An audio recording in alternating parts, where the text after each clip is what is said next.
भारत की अयोध्या से 3500 किलोमीटर दूर बसी थाईलैंड की अयोध्या को किसने बनाया? जब इस अयोध्या शहर की नींव रखी गई तब क्या सपना देखा था थाईलैंड के राजा ने? तब थाईलैंड के राजा ने अपने नाम में क्यों जोड़ा था प्रभु श्री राम का नाम? चाओ फ्राया रिवर, पासक नदी और लोपबुरी नदियों से घिरा अयोध्या आइलैंड अपने वक्त में सबसे संपन्न शहरों में शामिल था। लेकिन प्रश्न ये है कि आखिर क्यों बर्मीज़ ने इस शहर को तबाह करके खंडहर में तब्दील कर दिया। अयोध्या से अयोध्या यात्रा की सीरीज के इस हिस्से में हम जानेंगे अयोध्या के बनने की कहानी को करीब से। चलिए इस सफ़र में हमारे साथ।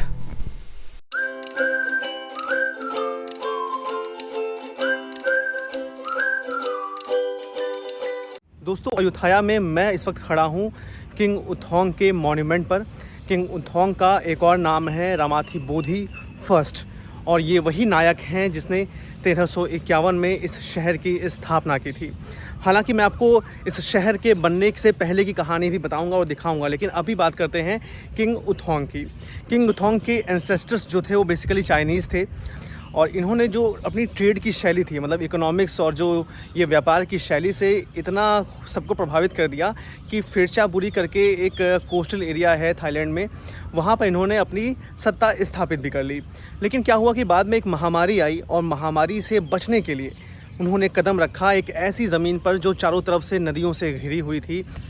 महामारी से अपने राज्य को बचाने के लिए, और हम सभी पढ़ते हैं कि नदियों के किनारे ही सभ्यताओं का उदय हुआ है, राज्य बने हैं, और इसी पर चलते हुए उन्होंने यहाँ पर अयोध्या की स्थापना की किंग उथोंग ने। दोस्तों, मैं आपको एक बात और बताऊं कि किंग उथोंग के अंदर हिंदू धर्म और बौद्ध धर्म को लेकर समान रूप से सम्मान का भाव था। देखिए, हिंदू धर्म को लेकर यहाँ पर जो सम्मान का भाव है आप हर जगह देख सकते हैं, वो इसलिए है क्योंकि खमेर उस भाव को लेकर आए थे अपने साथ।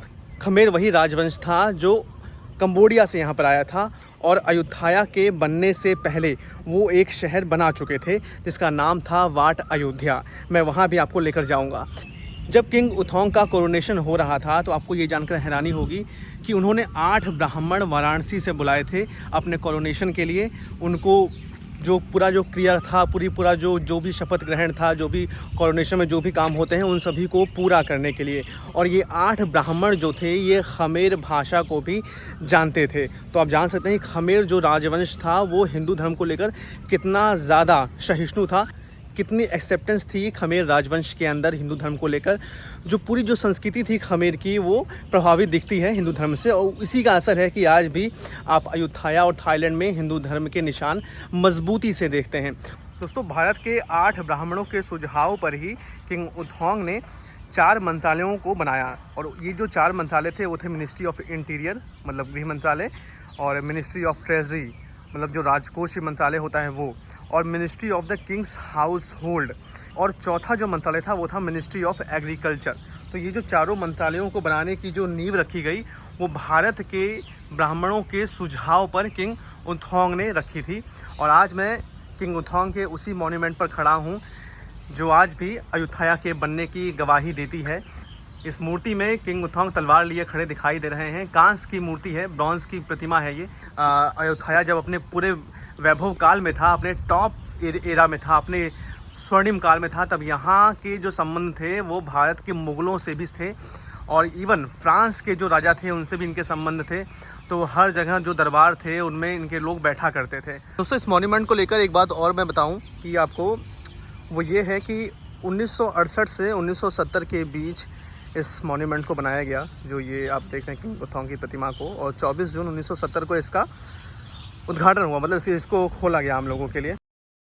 ये मूर्ति क्यों बनाई गई ये भी काफ़ी जानना ज़रूरी है। ऐसा इसलिए क्योंकि लोग सोचते थे कि ये शहर जब बना तो बदकिस्मत रहा है ये शहर, क्योंकि जब इसको बनाया गया उसके बाद से ही लगातार बर्मीज़ ने इस पर अटैक किया। तो वो 1767 में कामयाब भी हुए, और आखिरी में बर्मीज़ कामयाब हुए, उन्होंने इस पूरे शहर को उजाड़ दिया। तो वो लोग जो सोचते थे वो सोचते थे कि ये जो शहर है ये कर्स्ड है, इसको अभिशाप मिला हुआ है। तो ये जो सोच थी उसको अब ये सोच चली आ रही थी अभी तक। तो इसको ख़त्म करने के लिए लोगों ने क्या सोचा, जो यहाँ के प्रशासन था, कि हमें जो राजा है उसकी याद में कुछ करना चाहिए, तो जिसने इस शहर को बनाया। तो सम्मान देने के लिए ताकि जो सोच है वो ख़त्म हो सके और ये उन्नति अभी भी यहाँ इस शहर में थोड़ी उन्नति हो सके, तो इस मूर्ति को यहाँ पर बनाया गया। दोस्तों ये जो उथोंग की मूर्ति है ये दक्षिण दिशा की ओर वाट फ्रा राम की ओर देख रही है, वो है वाट फ्रा राम, और यहीं पर इनको दफनाया गया था मृत्यु के बाद।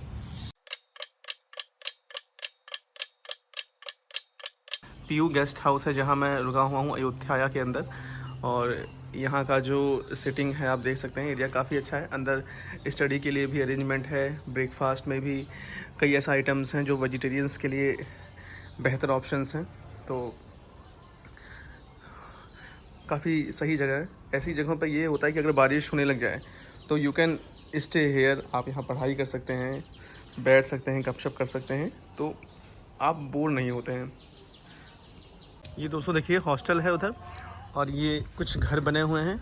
जब बाहर निकलते हैं तो बगल में ही ये देखिए लॉन्ड्री भी है, पर किलो के हिसाब से लोग चार्ज करते हैं कपड़ों का जो होता है। फिर इधर फूड ड्रिंक ये सब है, लेकिन जो राहत मिली मुझे वो कल मिली ये देखकर कि जो ये रेस्टोरेंट है यहाँ वेजिटेरियन फूड भी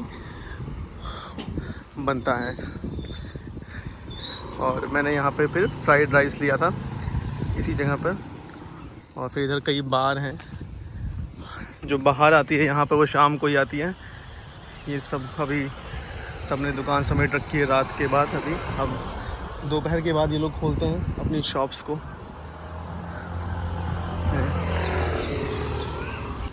200 बात 220 I discount already ना। दोस्तों ये स्कूटी है, 250 बात है इसका प्राइस। इंडियन करेंसी के हिसाब से अगर हम बात करें तो 600 से ज़्यादा पड़ता है ये प्राइस पर डे के हिसाब से, और इसमें ऑयल और ये सब चीज़ें आपको ही करवानी होती हैं। मैंने इनसे साइकिल की बात की थी, लेकिन साइकिल से मेरा जो सफ़र है वो टाइम टेकिंग हो जाएगा, इसलिए मैंने स्कूटी हायर करने का फ़ैसला किया है।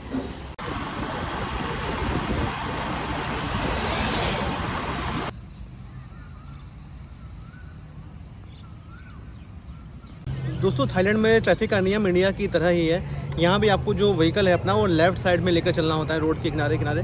तो यहाँ पे बहुत ज़्यादा दिक्कत नहीं आती आपको व्हीकल ड्राइव करने को लेकर, तो आप इजीली हायर कर सकते हैं स्कूटी गाड़ी या जो भी आप चाहें, साइकिल भी ले सकते हैं आप, और ये सब चीज़ें हैं। और एक जो मैंने एक टर्म सुना था यहाँ पर आने से पहले, वो था इंटरनेशनल लाइसेंस का, कि आपको स्कूटी अगर आपको रेंट पर लेनी है तो आपके पास इंटरनेशनल लाइसेंस होना चाहिए। मैंने यूट्यूब पर कई मैंने वीडियोस देखकर मैंने सुना था, लेकिन जब मैंने स्कूटी हायर की, मैंने ओनर से बात की इसकी, तो उन्होंने कहा नहीं, आपके पास अपना लाइसेंस होना चाहिए, बस दैट्स इनफ।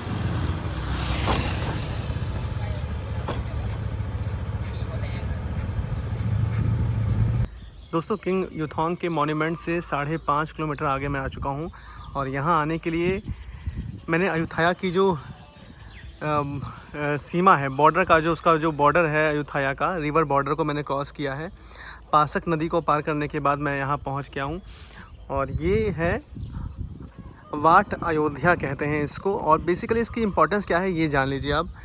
इसकी इम्पोर्टेंस ये है कि 1350 और 51 में, 1350 और 51 में जब किंग युथोंग ने अयोध्या को अपनी कैपिटल बनाया था, उसके पहले भी ये जगह मौजूद थी, और इसे वाट अयोध्या के नाम से जाना जाता था। और ये किसने बनाया था? ये बनाया था खमेर डायनेस्टी ने, खमेर राजवंश ने इसको बना दिया था, और यहाँ पर खमेर का ही कब्ज़ा था। और अयोध्या के जो निशान थे वो 1351 में नहीं शुरू होते हैं, वो 1351 से पहले भी यहाँ मौजूद थे थाईलैंड के अंदर।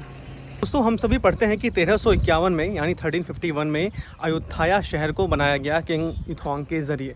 लेकिन ये जो जगह है वाट अयोध्या कहते हैं इसको, ये जगह बताती है कि जो ह्यूमन सेटलमेंट था यहाँ पर वो 1351 से पहले भी मौजूद था, और तब ये वाट अयोध्या नाम की जगह भी थी। इसका सीधा सा मतलब ये है कि किंग युथोंग ने इसी से प्रेरणा लेते हुए अयोध्या नाम चुना और अपने शहर की स्थापना भी की। 6वीं से 11वीं शताब्दी के बीच यहाँ पे द्वारावती काल था, और द्वारावती के एरिया में यहाँ पर जो आबादी थी वो अच्छी खासी संख्या में थी।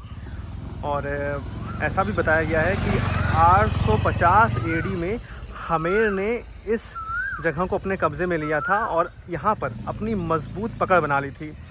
और खमेर ने ही इस जगह का नाम सबसे पहले अयोध्या रखा था। और इस जगह को बाद में अनवरहता जो राजा थे पगान राजवंश के, उन्होंने कब्ज़े में लिया। और ये बर्मीज़ शासन था और बर्मीज़ ने यहाँ पर 100 साल से भी ज़्यादा वक्त तक राज किया। और यही वजह है कि बर्मीज़ इसे अपना मानते रहे और इस शहर पर बाद में हमले भी करते रहे।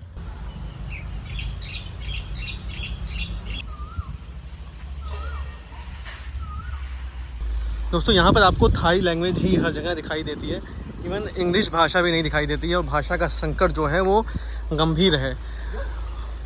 तो मैंने क्या किया, मैंने एक रास्ता निकाला है। जो ये शब्द लिखे हुए हैं थाईलैंड की भाषा में, मैंने इनको ट्रांसलेट किया है, फ़ोटो ट्रांसलेशन मैंने यूज़ किया है। और इन दो जो वॉरियर्स हैं इनको समझने के लिए मैंने क्या किया कि ये जो हैन का टेम्पल है इसके ठीक सामने ये मूर्तियां हैं और यहाँ पर पीछे इनके बारे में लिखा हुआ है। तो मैंने इस फ़ोटो को मैंने कैप्चर किया अपने कैमरे में और कैमरा जो बता रहा है वो ये बता रहा है कि ये जो दोनों हैं किंग नरेस्वान द ग्रेट और किंग एकाथोत सरोत हैं और इन दोनों ने थाईलैंड को बचाने के लिए लड़ाइयाँ लड़ी। तो ये वाट अयोध्या में ही इनके बारे में जानकारी दी हुई है। दोस्तों मैं वाट खुरीदाओं पर खड़ा हूँ। ये जो टेम्पल है इसके बारे में बताया गया है कि ये ईस्ट में अयोध्या सिटी आइलैंड के बाहर स्थित है, वहीं वाट अयोध्या के पास ही स्थित है। लेकिन इसके बारे में जो एक अहम बात है वो ये है कि ये द क्रॉनिकल्स ऑफ अयोध्या के मुताबिक ये मोनेस्ट्री जो है ये किंग ताइसरा जो राज था उसके किंग बोरोमाकोस ने इसका जीर्णोद्धार कराया था 1711 में। लेकिन आर्कियोलॉजिकल एविडेंस कहते हैं कि ये टेम्पल अयोध्या पीरियड के पहले ही बना दिया गया था और बर्मीज़ ने जब इन्वेजन किया उसके बाद 1767 में जब इस शहर को तबाह किया तब इसका जो पूरा ये जो आर्किटेक्चर है पूरा एबंडन्ड हो गया उसके बाद। देखिए दोस्तों इसमें बताया गया है कि ये पश्चिमी शैली से बना हुआ है, वेस्टर्न शैली है इसकी, बिल्कुल लग भी रही है। किंग बोरोमाकोस ने इसका इंस्पेक्शन भी किया था 1 या 2 महीने के लिए और उसके बाद उन्हें इसी जगह दफन भी किया गया। ये है the low wall, rectangular brick है surrounding the Buddhist area, 102 metre width and 142 metre length.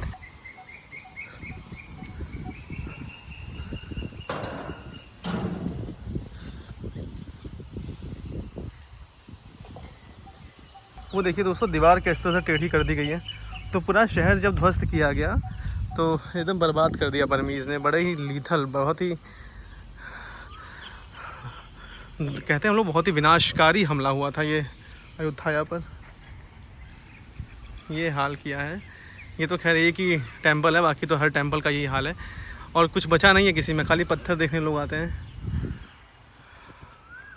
ओहो दोस्तों देख रहे हैं आप कितनी शांति है और रोड के किनारे पेड़ लगे हुए हैं। आपको अगर छांव मिल जाए तो आप रुक भी सकते हैं, जैसे मैं रुका हुआ हूँ। देखिए धूप बहुत तेज़ है तो मैं थोड़ा सा आराम कर रहा हूँ। मैंने फुल स्लीव्स की मैंने टी-शर्ट पहनी हुई है। वेल प्लान बनाया गया है शहर को, वेल स्ट्रक्चर्ड है पूरा शहर यहाँ का। ये अयोध्या हिस्टोरिकल स्टडी सेंटर है। यहाँ पर आप म्यूज़ियम घूम सकते हैं और जगहों को जान सकते हैं, हिस्ट्री को जान सकते हैं। The fair is around 100 bath पर पर्सन, ये आप कर सकते हैं यहाँ पर। दोस्तों यहाँ आने से पहले मैंने टूरिज्म अथॉरिटी अयोध्या से मैंने संपर्क किया था और उनसे मैंने जानना चाहा था कि मैं जो सवालों के जवाब चाहता हूँ डॉक्यूमेंट्री बनाने के लिए या ब्लॉग बनाने के लिए वो आपसे चाहिए। तो उन्होंने मुझे रेफ़र किया था मिस चयादा स्वतचुपान के पास। अभी थाईलैंड में 11:15 बजने वाले हैं और 1.5 घंटे आगे हैं इंडिया से ये समय। तो अभी वो मीटिंग में है और मैं यहाँ पे 2 बजे आऊँगा उनसे फिर से मिलने के लिए, जब वो मुझे अपने सवालों के जो मेरे सवाल हैं उनके वो जवाब मुझे देंगी। आइए बढ़ता हूँ सफ़र में आगे। यहाँ ट्रांसलेशन के ज़रिए पता किया गया कि मैं क्या बोल रहा हूँ। ये लोग जानते नहीं है ना इंग्लिश ना हिंदी, तो खैर दूर की बात है। तो थाई लैंग्वेज को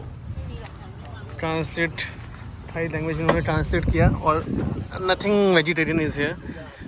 कुछ भी वेजिटेरियन नहीं मिलता, कहीं भी नहीं मिलता है।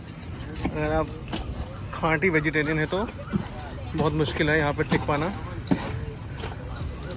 तो I am drinking this one coconut.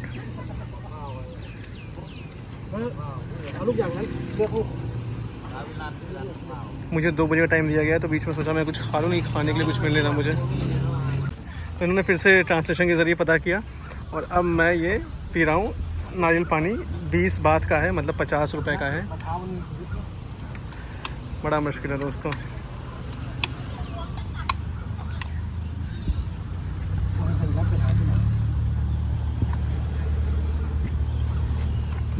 दोस्तों मैं अभी आ गया हूँ एलिफेंट रॉयल क्राल विलेज, जो है सुआन क्लिक में और अयुत्थाया के अंदर। ये हाथियों का गांव है अयुत्थाया में। आप देख सकते हैं हाथी, विशाल हाथी यहाँ बांधे गए हैं। कुछ के दांत हैं, कुछ के नहीं हैं। और अब आपके मन में ये सवाल आया होगा कि हाथी यहाँ क्यों बांधे गए हैं। तो मैं बता दूं कि इन हाथियों का जो इस्तेमाल होता है, वो जो हिस्टोरिकल पार्क है वहाँ पर हाथियों की राइड होती है। और हाथियों की राइड का जो फेयर है वो 300 बात से लेकर 450 बात है। और उसके लिए इन हाथियों का इस्तेमाल होता है।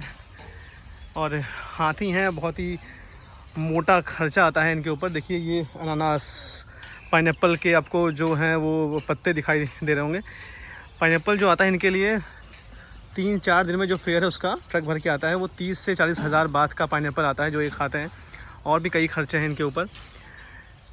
तो ये एनजीओ हैं जो इन हाथियों के ऊपर काम भी कर रहे हैं। एनजीओ एलिफेंट स्टे एनजीओ के कुछ लोगों से मेरी बात हुई। तो दरअसल वो क्या करते हैं कि जो हाथी रिटायर्ड हो जाते हैं या कुछ मैड हो गए, पागल हो गए हाथी, या जो बीमार हो गए, जो इस्तेमाल जिनका इस्तेमाल नहीं हो पा रहा है, तो उनका वो लोग ख्याल रखते हैं। और अगर कोई हाथी पागल हुआ मान लीजिए, तो उसको ट्रैंकुलाइज़ करके, दवा दे के, थोड़ा बहुत इलाज करके उनको वो जंगल में फिर छोड़ते हैं, या ज़ू में या कहीं जंगल में छोड़ते हैं बेसिकली उनको वो। और जिन हाथियों को बीमारी हो गई है या इस्तेमाल नहीं हो पा रहा है, तो उनका वो लोग ख्याल रखते हैं। तो ये है हाथियों का गांव यहाँ अयुत्थाया में।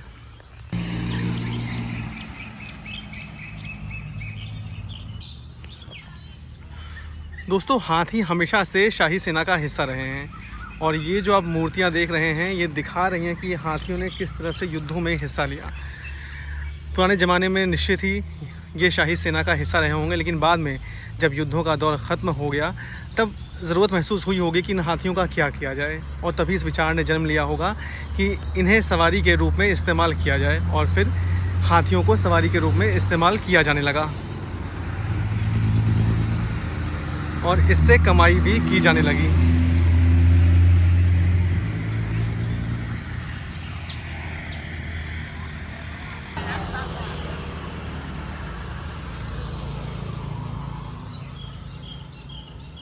अभी मैं खड़ा हूँ थाई बोट म्यूज़ियम में।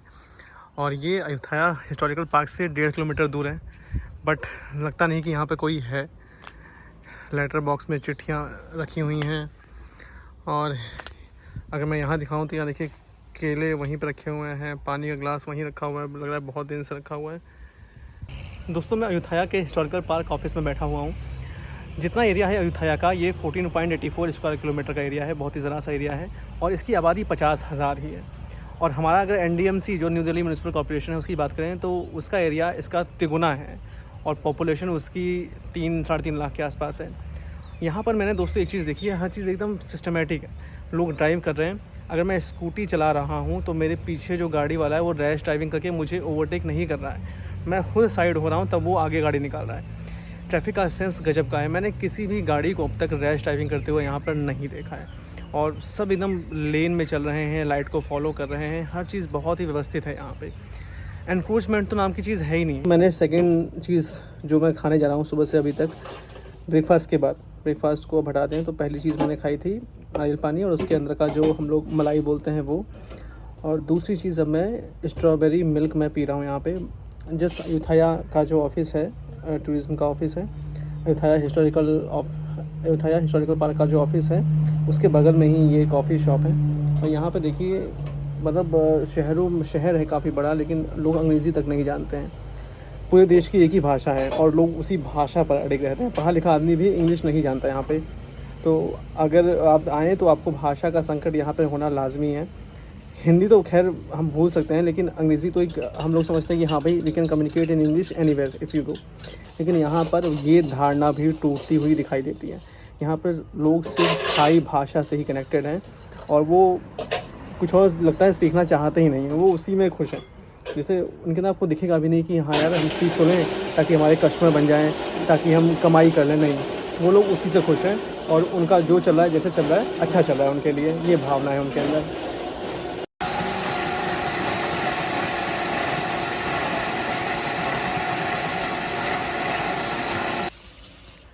भाई लोगों कॉम्बिनेशन देखिए, ये है स्ट्रॉबेरी मिल्क, ये ठंडा पानी और ये गर्म दूध, और ये भैया गमला रखा हुआ है जस्ट दिखाने के लिए। तो ये मैं पी रहा हूँ हिस्टोरिकल पार्क के जस्ट बराबर में एक कैफ़े है वहाँ पे। अयुथाया हिस्टोरिकल पार्क के ऑफिसर से क्या बात हुई, इसकी चर्चा अगले वीडियो में। हालांकि ये मुलाकात बहुत ही अच्छी रही और ऑफिसर्स बहुत ही कोऑपरेटिव भी थे। दोस्तों मैं आ गया हूँ श्री चरण शिपयार्ड में जो अयुथाया में है, और अयुथाया के काल में एक बड़ी बात यह है कि ये जगह जो थी वो नदियों के बीचों बीच थी। आप नदियों के किनारे बसते हुए शहर देखते होंगे, लेकिन ये शहर ऐसे बनाया गया कि इसे चारों तरफ से नदी ने घेरा हुआ था। चाओ फ्राया रिवर, पासक नदी ने इसको चारों ओर से घेरा हुआ था। अयुथाया का जो साम्राज्य था, इसमें बेसिकली जो व्यापार होता था वो नदी के द्वारा ही होता था। और आप देखेंगे अगर नक्शे को, तो समंदर के रास्ते, जो एक रास्ता अंदर चाओ फ्राया रिवर के लिए निकलता है थाईलैंड में, तो चाओ फ्राया रिवर और पासक नदी जिसके बीच में बीचों बीच ये शहर बना हुआ है, वहाँ सबसे बड़ा साधन जो था वो जहाज़ का ही था। तो ये जहाज़ तब ऐसे ही बना करते थे जैसे आज बनते हैं। और देखिए ये जहाज़ ही संजीवनी थी पूरे अयुथाया साम्राज्य की। और वक्त बदल गया है, लेकिन आज भी ये जहाज़ नहीं बदले हैं।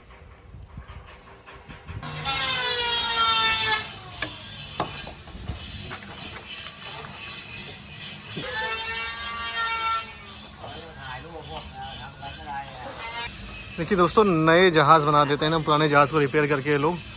ये पुराने जहाज़ हैं।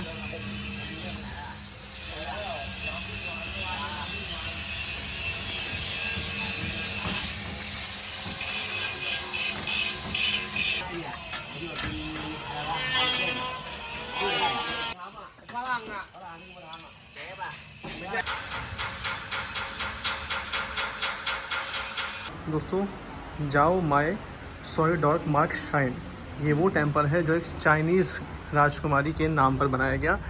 ये वो राजकुमारी थी जिसने सियाम यानी थाईलैंड के महाराज के लिए अपनी जान दे दी थी। चाइनीज़ इस श्राइन को बहुत मानते हैं, और वो इसलिए मानते हैं क्योंकि चाइना की एक प्रिंस थी एनिया, और चाइना के महाराज थे, और उनकी बेटी हुई सोई डॉर्क मार्क, ये प्रिंसेस थी, और उन्होंने शादी कर दी इनकी फ्रा जाओ साई नाम फ्यूंग के साथ, जो सियाम के राजकुमार थे। जब राजकुमारी यहाँ पहुँची तो कोई उनको लेने नहीं आया, और इससे वो नाराज़ हो गई। और फिर जो फ्रा जाओ साई नाम फ्योंग थे, उन्होंने न तो किसी को भेजा, और ये भी टीज़ कह के संदेशा भिजवाया कि अगर वो बाहर नहीं आना चाहती तो अपने शिप में ही रहें, जहाज़ में ही रहें। जहाज़ यहीं किनारे पर आया था, देखिए। तो क्या हुआ कि इससे राजकुमारी को इतनी तकलीफ़ पहुंची कि उन्होंने अपनी जान दे दी वहीं पर, और फिर राजकुमार को बहुत दुख पहुंचा। उन्होंने फिर आखिर में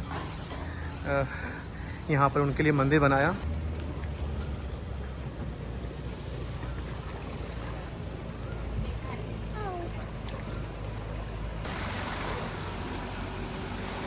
दोस्तों एक हाथियों का गांव वो था, और एक हाथियों का गांव ये है।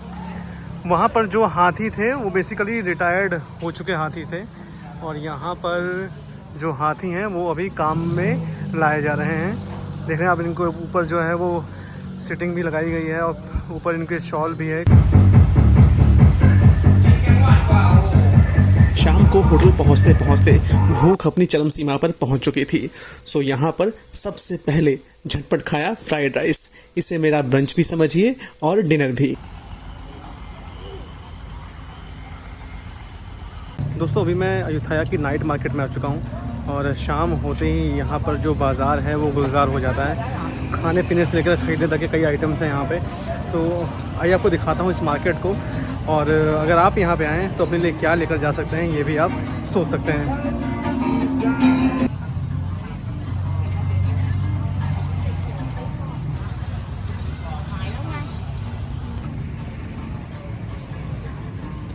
दोस्तों बगल में ये चाओ फ्राया रिवर है, और इसी रिवर के किनारे ये है युथोंग रोड, जहाँ पर लगती है ये नाइट मार्केट।